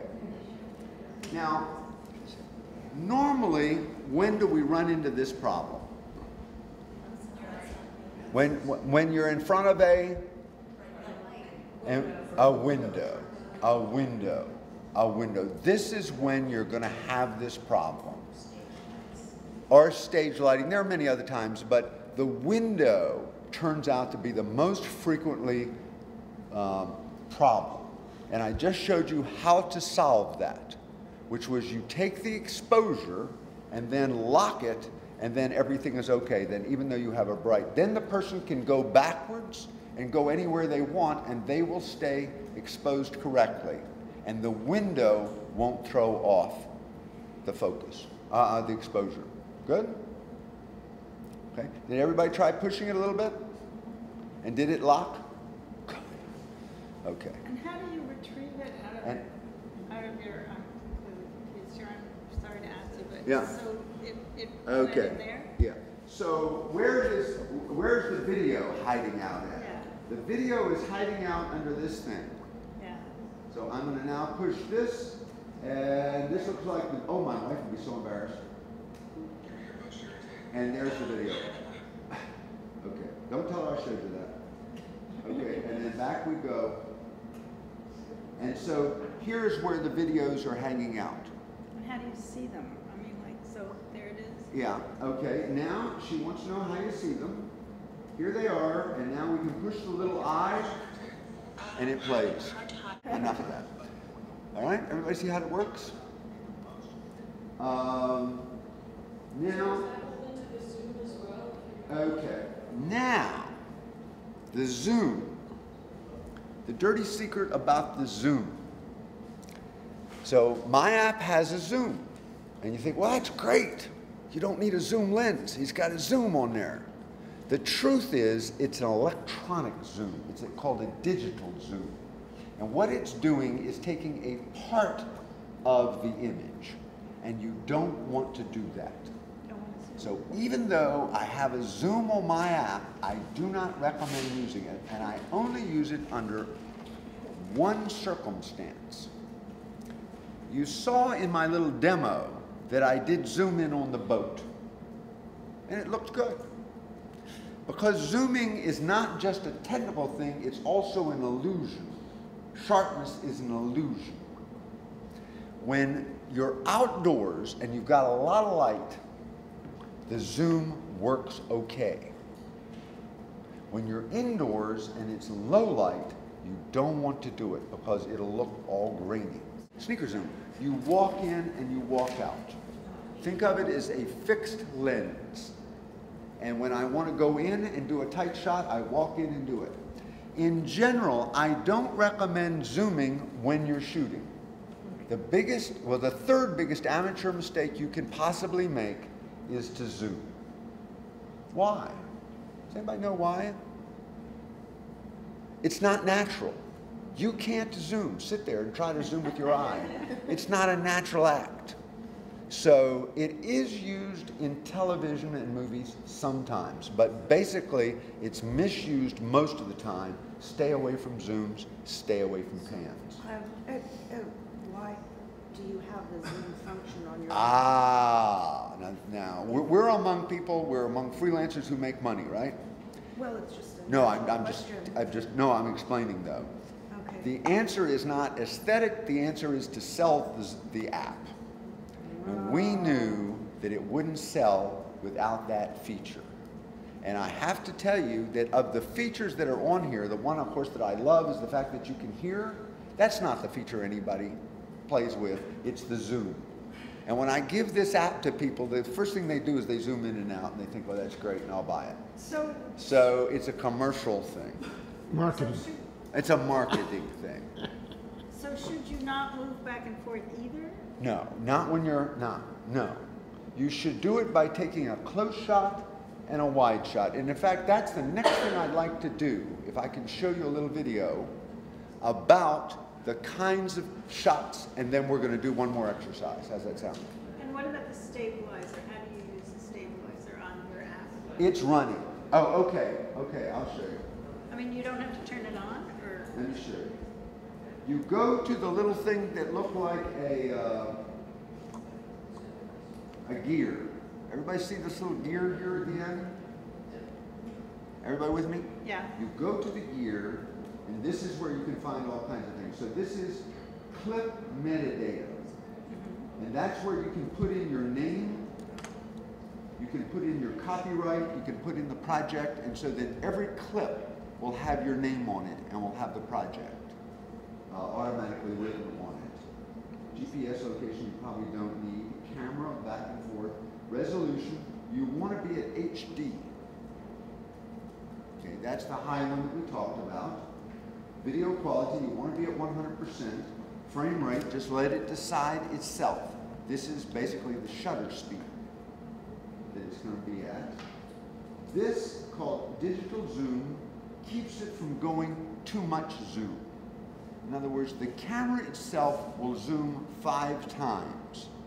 But I didn't want anybody to zoom 5 times, not in my life, because I knew how ugly that was going to be. So we limited it to 3 times, but you can even go less if you want. You can go 1, 2, 3, 4, 5. Okay, but now here's video stabilization. Just leave it on. Leave on video stabilization. Now, the iPhone 6 Plus has optical stabilization. Now, this is really tech talk. This is serious stuff. You can get this out at a cocktail party and people will gather around. Okay. Because the 6 Plus, instead of doing it the digital way, like I told you, it makes a smaller picture and then fixes it up in its little brain. It does it in the camera itself. The camera itself actually moves. So if anybody wants to go out and go nuts, you can buy the 6 Plus and get it to be optical. Now, I bought it, I'm committed to it, but I don't know if it's actually any better than any of the other ones. I'm testing it, so we're in the middle of trying to figure that out. But basically, you just leave it on stabilization. Okay? Any questions about all that? All right.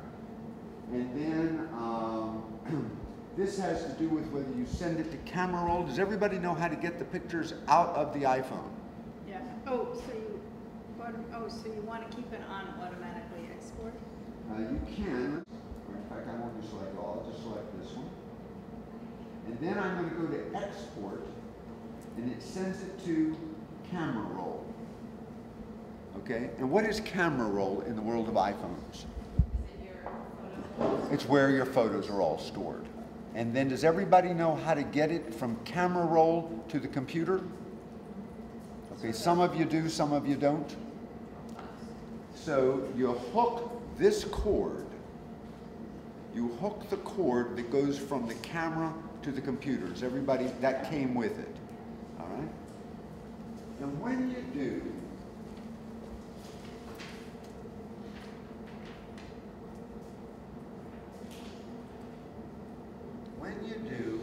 you go to image capture, and with any luck,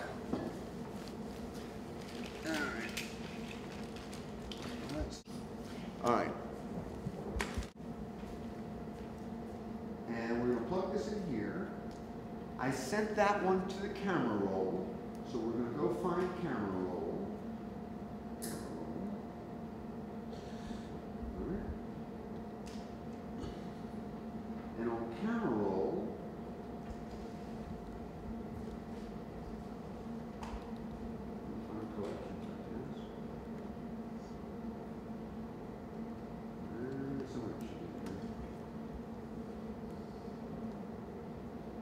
it should be in camera roll somewhere. Oh, here it is. You see it there? Okay. Now,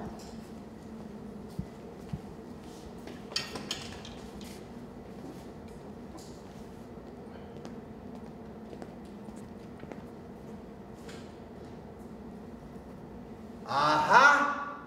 Are you all? I don't know. Not excited. Here it is. Did you all see how I did that? Everybody follow the steps? Anybody need me to repeat the steps? Raise your hand and I'll repeat them. Okay. So did you see how I got it to camera roll? Does everybody understand how to get it to camera roll? Camera roll, yeah. And once you've got it to camera roll, then you just hook the camera to the computer, and then you open up this program, and it's called Image Capture, Where? which you have built into your Mac. It's right on your Mac. You have to go to applications, and you'll find one called Image Capture, or you can do a search for Image Capture. Yes? I think if you're on the cloud, it's uploading to Image Capture automatically, because I can start my shot here.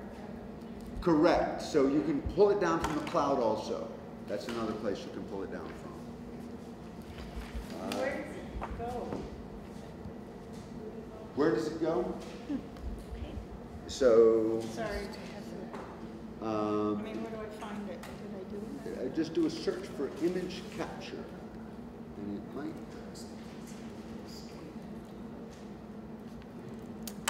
And there's the little program. Is everybody happy? This doesn't apply to Android, so. You know, it's another world. It's capture or something else. I don't use Image Capture because I just don't like the way the interface works, but that's another story. Okay. So it's like Your computer. Processes. the process. Processes. Okay. Okay. Thank you. Yeah. Okay, so that's the mechanics of it. What I want to do, though, is take my last few minutes, which is not too much, and I'm going to tell you about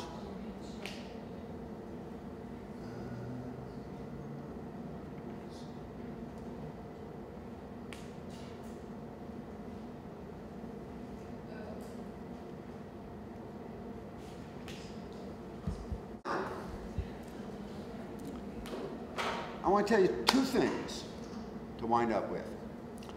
The first thing I want to tell you is how we're going to save journalism. Okay? What is the one skill that everyone in this room has? Story, she says. Writing, she says. I think it's another skill, because some of you are good writers. Some of you are okay writers. Some of you are great storytellers. Some of you aren't. But there's one thing that everyone in this room has in common. You are great interviewers. You didn't get this far without being curious, without asking good questions, without bringing things out in people. And you didn't stick with this business if you weren't good at that. And not only are you good at that, the people right over there in the Chronicle, we're in the actual Chronicle building, they're pretty good at that, right? And the old Examiner, they were pretty good at that, all right? And the New York Times, they're pretty. It's the one commonality. Can we agree on that premise? Okay. And to this day, if I was to follow a Chronicle reporter right now at 20 minutes of 12, what piece of advanced technological equipment would I find that reporter using? Are we ready for everything? A notebook. 2,000-year-old piece of technology. Good 2,000 years ago, right? When they went to the papyrus, and we're still using the same piece of equipment today. Is that not shocking? Let's think about it. That's really the truth. And they take notes, and you take notes, and they take notes. And then they go back and they write a story, and the story appears somewhere in print. We hope somebody reads it, but they're certainly not going to read it on paper anymore, and we're barely getting them to read it online. What are we missing in this combination now? What needs to happen instead of this? Visuals. Visuals. How are we going to get those visuals?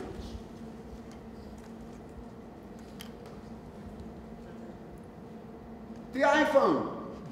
You're going to do an interview, and instead of using this, or in addition to using this, let me point out, you're going to start videotaping every single interview you do.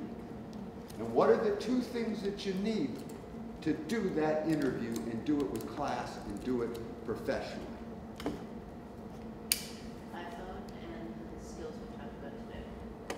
The mic and the tripod. Mic and the tripod. Yeah, yes, you need the iPhone, yes, you need the skills, but the mic and the tripod.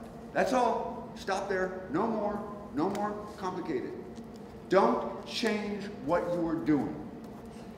In our industry, what happened was when it started to fail and the internet started to come on, the guys in the room, you know, that was all glass in, those editors, they said, what we need is multimedia. Well, multimedia, what does that mean? Well, it means visuals and audio. We already have the visual department. So what did they do? They ran down to the photo lab. Is that right? Am I telling the truth? You were probably there when all this happened. And they said to the photo lab, we're going to make you videographers. Right? Because you knew the video part of it. Or you had visuals, so video, visual. Okay, we'll teach you to be reporters overnight. And they sent them out. They sent them, therefore, out into the world. And out into the world they went, and what is the one skill that those lovely people, my people, didn't have? They don't know from a story. They're lovely people. They're lovely people, but they did not know how to interview. Some of them even work at the Chronicle. But they didn't know from story, they didn't know from interview. It was a complete disaster. They bought equipment, they did training, they made videos, nobody watched them. True? Is this the story? So then, those people in that same office came up with another bright idea. What was the second bright idea? Well, we'll make reporters videographers.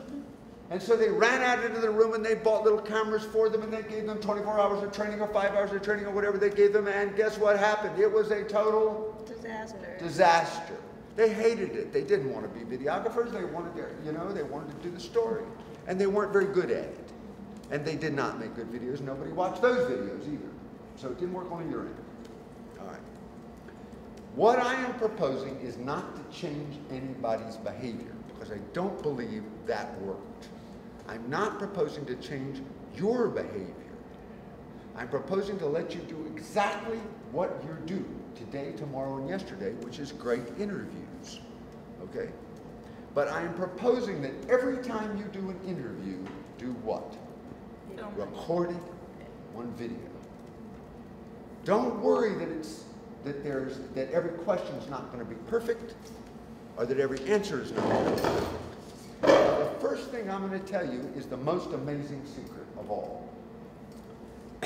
I'm doing the 7th edition of my textbook, and I'm interviewing a photographer who works for the New York Times in Washington. He's one of the big Washington photographers. And I say to him, how about video? And he says, let me tell you a secret. It turns out the New York Times cannot produce enough video for the advertising demand. Can you believe that? The New York Times can't produce enough? They've got more advertising that want to advertise than they've got video bid for it. Why? And I'll tell you why. Because the New York Times is trying to do it right, and they're trying to do videos like the one I just showed you about my mom or whatever they're trying to do, but they're very complicated to do. It's true. It takes hours to edit. It takes hours to shoot. It takes a lot of energy, right? And in 3 hours, I'm not even going to get to teach you all how to do that, all right? And that was what they were trying to do. So what the New York Times went out and did was they hired high-end videographers, and they spent a lot of time making the videos, but you can't make enough of them to make it worthwhile. And that is not working, even for them. Their videos are fine. My complaint is not with the videos, although there are actually not very many on there.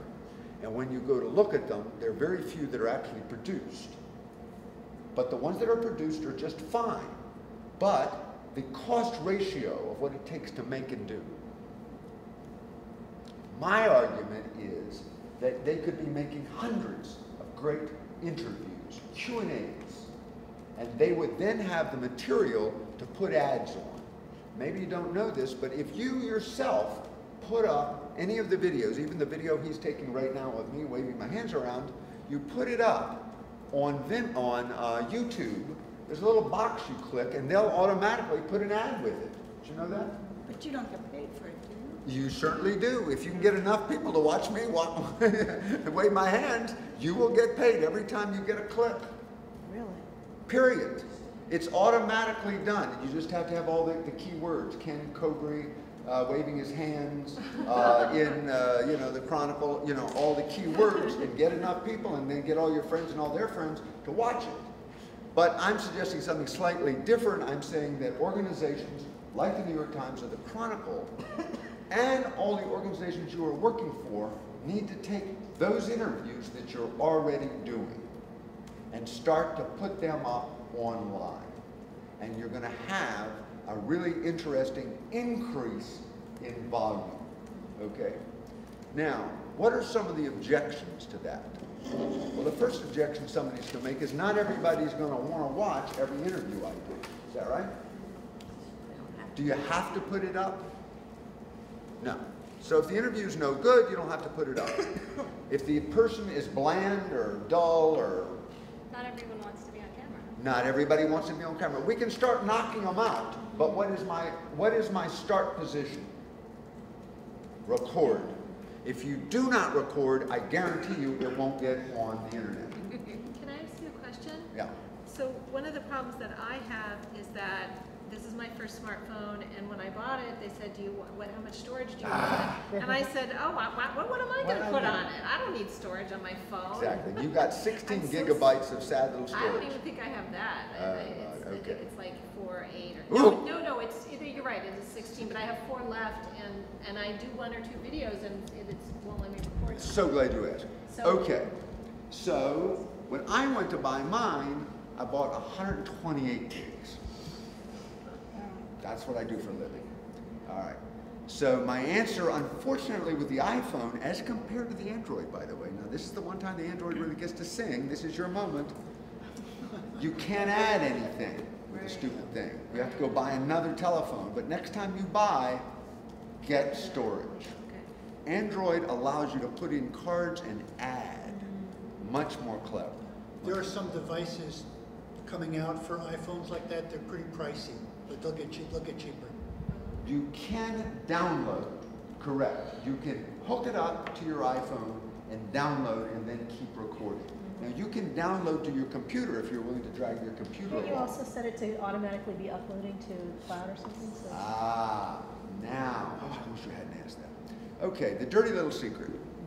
We advertise this thing as this mobile unit. And the thought that it was originally sold to journalists was you'd be out there shooting these great stories and you just zip them right back to the office. It turns out the files are too large.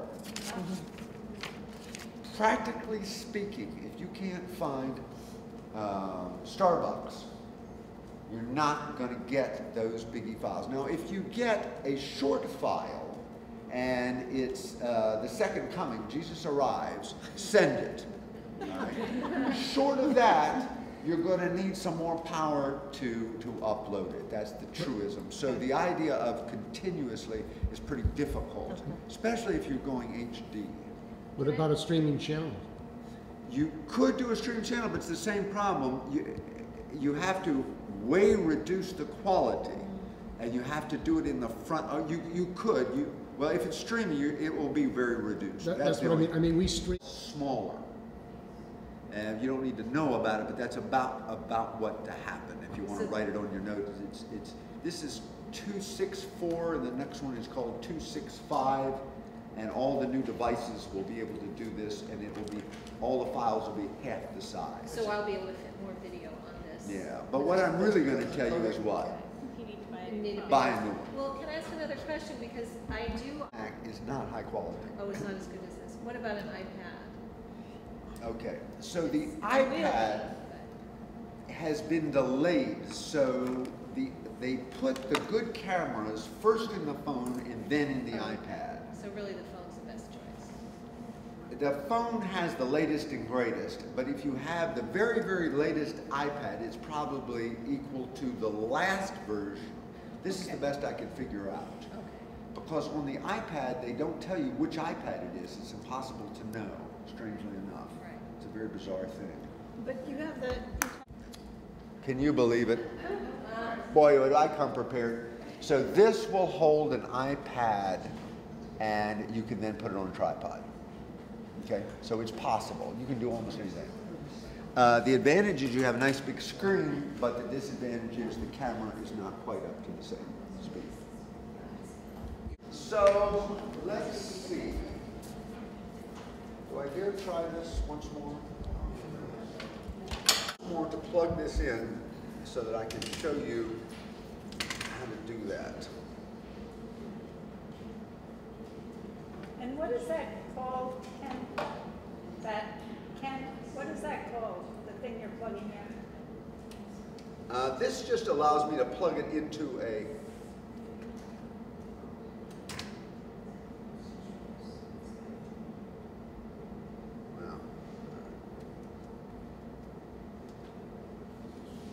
let's see if we get it.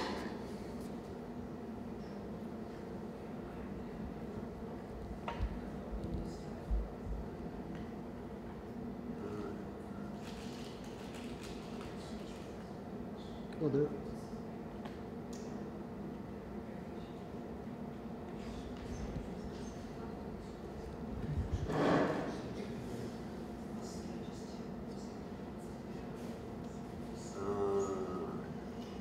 Well, we'll have to do it the hard way.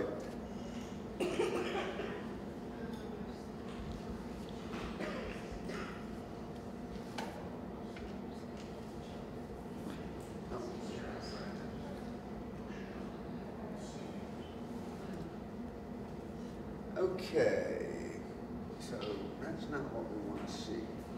Okay, never mind. When you go to the camera roll and you bring it up on camera roll, you get a little stream here. If you have little mousy fingers, you can take either end of the stream, and I'll try it, but I don't guarantee anything, and you can literally edit. Oops, see, I lost it again. You can bring the two ends in. And that's what you're looking for. And that's what you can do. Now, that is editing. That's basically all you ever need to do. So you can bring it in from the back or from the front and cut out the glitch, cut out your voice, cut out whatever you want to cut out. And then you can send it, or you can pick out just the little nice piece you want, and then you won't have a big long thing to send. So you can do that much editing. Can you edit on the iPhone? Yes.